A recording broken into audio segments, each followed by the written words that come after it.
This is an instructional video from HD Labels on how to replace the printhead in the Afinia L801. Choose the settings option, go down to printhead, down to replace, and then confirm.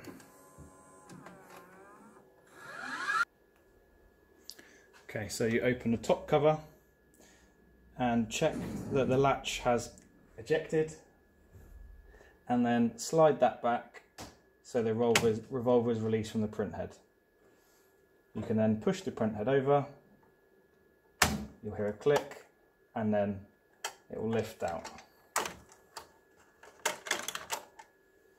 Get your new printhead and place it in the same way, sliding down, push over, and then slide the latch down, close the top cover.